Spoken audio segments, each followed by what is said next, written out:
അന്താരാഷ്ട്ര നയതന്ത്ര രംഗത്ത് ഇന്ത്യയുടെ ഒരു വമ്പൻ ശക്തി പ്രകടനത്തിനാണ് ലോകം ഇപ്പോൾ സാക്ഷ്യം വഹിക്കുന്നത്.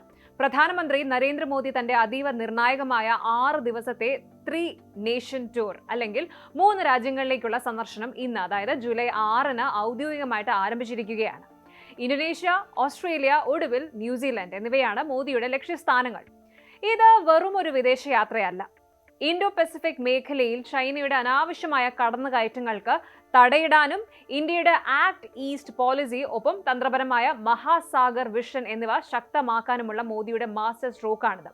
ഇതിൽ 40 വർഷത്തിന് ശേഷം ഒരു ഇന്ത്യൻ പ്രധാനമന്ത്രി ന്യൂസിലൻഡ് സന്ദർശിക്കുന്നു എന്ന ചരിത്രപരമായ പ്രത്യേകതയുമുണ്ട്. എന്തൊക്കെയാണ് ഈ യാത്രയുടെ പ്രധാന ലക്ഷ്യങ്ങൾ? ചൈനയെ ഇത് എങ്ങനെ ബാധിക്കും നോക്കാം. യാത്രയുടെ ആദ്യഘട്ടത്തിൽ ജൂലൈ 6 മുതൽ 8 വരെ മോദി ഇന്തോനേഷ്യയിലാണ് ഉള്ളത്. അവിടുത്തെ പുതിയ പ്രസിഡന്റ് പ്രബോവോ സുബിയന്റോയുടെ പ്രത്യേക ക്ഷണപ്രകാരമാണ് ഈ സന്ദർശനം എന്ന് ഓർക്കണം. 2025 ജനുവരിയിലെ ഇന്ത്യയുടെ റിപ്പബ്ലിക് ദിന ചടങ്ങിലെ മുഖ്യാതിഥിയായിരുന്നു പ്രസിഡന്റ് പ്രബോവോ. ഇന്തോനേഷ്യ ഇന്ത്യയെ സംബന്ധിച്ച് വെറും ഒരു അയൽ രാജ്യമല്ല. ആഗോള വ്യാപാരത്തിന്റെ നട്ടെല്ലായ മലാക്ക സ്ട്രെയിറ്റിന്റെ സുരക്ഷ നിയന്ത്രിക്കുന്നതിൽ ഇന്തോനേഷ്യയ്ക്ക് വലിയ പങ്കുണ്ട്.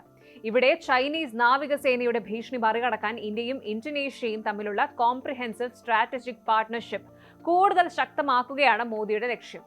സുരക്ഷയ്ക്ക് പുറമെ ജക്കാർത്തയിലെ ഇന്ത്യൻ സമൂഹത്തെ അഭിസംബോധന ചെയ്യുന്ന മോദി ഇരു രാജ്യങ്ങളുടെയും സാംസ്കാരിക ബന്ധം വിളിച്ചോതുന്ന ചരിത്രപ്രസിദ്ധമായ പ്രബാനൻ ക്ഷേത്ര സമുച്ചയവും സന്ദർശിക്കുന്നുണ്ട്. ഇന്തോനേഷ്യയ്ക്ക് ശേഷം മോദി നേരെ പറക്കുന്നത് ഓസ്ട്രേലിയയിലെ മെൽബണിലേക്കാണ്. ഓസീസ് പ്രധാനമന്ത്രി ആന്റണി അൽബാനിസുമായിട്ട് ചേർന്ന് 3ാമത് ഇന്ത്യ ഓസ്ട്രേലിയ വാർഷിക ഉച്ചകോടിയിൽ മോദി പങ്കെടുക്കും.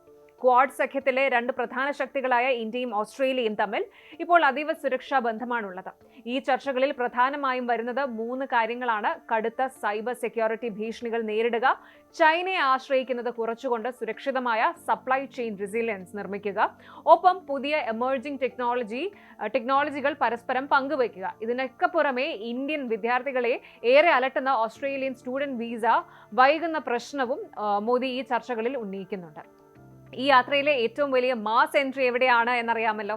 ന്യൂസിലൻഡിലേക്കാണ്. കഴിഞ്ഞ 40 വർഷത്തിനിടയിൽ ന്യൂസിലൻഡ് സന്ദർശിക്കുന്ന ആദ്യത്തെ ഇന്ത്യൻ പ്രധാനമന്ത്രിയാകാൻ പോവുകയാണ് നരേന്ദ്രമോദി.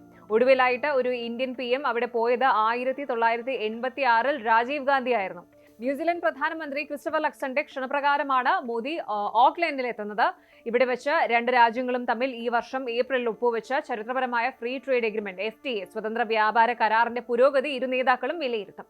140 കോടി ജനങ്ങളുള്ള ഇന്ത്യൻ മാർക്കറ്റിലേക്ക് ന്യൂസിലൻഡിന്റെ ഉൽപ്പന്നങ്ങൾക്കും സേവനങ്ങൾക്കും വലിയ വാതിൽ തുറക്കുന്ന ഒന്നാണ് ഈ ഒരു FTA കരാർ. അവിടെയുള്ള വമ്പൻ ഇന്ത്യൻ ഡയസ്പോറയുമായും മോദി സംവദിക്കുന്നുണ്ട്. മോദി തന്റെ യാത്ര പുറപ്പെടൽ പ്രസ്താവനയിൽ എടുത്തു പറഞ്ഞൊരു വാക്കാണ് മഹാസാഗർ വിഷൻ.